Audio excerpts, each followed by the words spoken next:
بابا 3 दिन रह गए हैं कुर्बानी वाली ईद में, हमें भी गोश्त मिलेगा ना? हाँ हाँ क्यों नहीं, बिल्कुल मिलेगा, बाबा ने कहा। लेकिन बाबा पिछली ईद पर तो किसी ने भी हमें गोश्त नहीं दिया था, अब तो पूरा साल हो गया है गोश्त देखे हुए भी नहीं। शाजिया, अल्लाह ताला ने हमें भूखा तो नहीं रखा मेरी प्यारी बेटी, हर हाल में अल्लाह का शुक्र अदा करना चाहिए। डॉक्टर साहब कुर्बानी के लिए बड़ा जानवर लेकर आए हैं और मास्टर जी भी तो बकरा लेकर आए हैं। हम गरीबों के लिए ही भी तो कुर्बानी का गोश्त होता है। अमीर लोग तो सारा साल गोश्त ही खाते हैं। आज ईद उल अजहा पे मौलवी साहब बयान फरमा रहे हैं कि कुर्बानी में गरीब मस्कीन लोगों को नहीं भूलना चाहिए, उनके बहुत हकूक होते हैं। खैर, शाजिया का बाप भी नमाज अदा करके घर पहुंच गया। घंटा भर इंतजार करने के बाद शाजिया बोली, बाबा अभी तक गोश्त नहीं आया। बड़ी बहन राफिया बोली, चुप हो जाओ शाजी, बाबा को तंग ना करो। वो चुपचाप दोनों की बातें सुनता रहा और नजरअंदाज करता रहा। काफी देर के बाद जब कहीं से गोश्त नहीं आया तो शाजिया की माँ बोली, सुनिए, मैंने तो प्याज टमाटर भी काट दिए हैं लेकिन कहीं से भी गोश्त नहीं आया।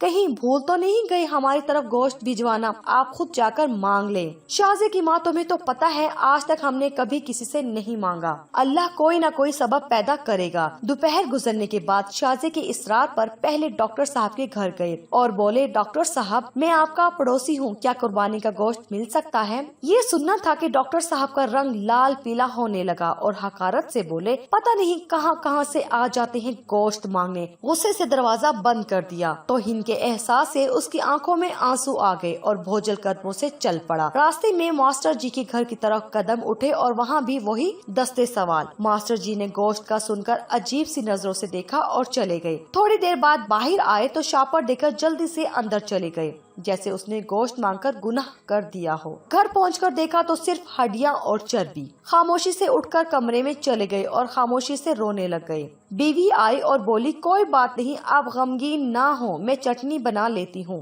थोड़ी देर बाद शाजिया कमरे में आई और बोली, बाबा हमें गोश्त नहीं खाना, मेरे पेट में दर्द हो रहा है। वैसे भी ये सुनना था कि आंखों से आंसू गिरने लगे और फिर फूट फूट कर रोने लगे। लेकिन रोने वाले वो अकेले नहीं थे, दोनों बच्चियां और बीवी भी आंसू बहा रही थी। इतने में पड़ोस वाले अकरम की आवाज आई, जो सब्जी की रेडी लगाता था, अनवर भाई दरवाजा खोलो। दरवाजा खुला तो अकरम ने 3-4 किलो गोश्त का शापर पकड़ा दिया और बोला, गांव से छोटा भाई लाया है, इतना हम अकेले नहीं खा सकते, ये तुम भी खा लेना। खुशी और तशक्कुर के एहसास से आंखों में आंसू आ गए और अकरम के लिए दिल से दुआ निकलने लगी। गोश्त खाकर अभी फारिग हुए ही थे कि बहुत जोर का तूफान आया, बारिश शुरू हो गई, उसके साथ ही बिजली चली गई। दूसरे दिन भी बिजली नहीं आई, पता क्या तो मालूम हुआ ट्रांसफार्मर जल गया। तीसरे दिन शाजिया को लेकर बाहर आए तो देखा कि मास्टर जी और डॉक्टर साहब बहुत सा गोश्त बाहर फेंक रहे थे, जो बिजली न होने की वजह से खराब हो चुका था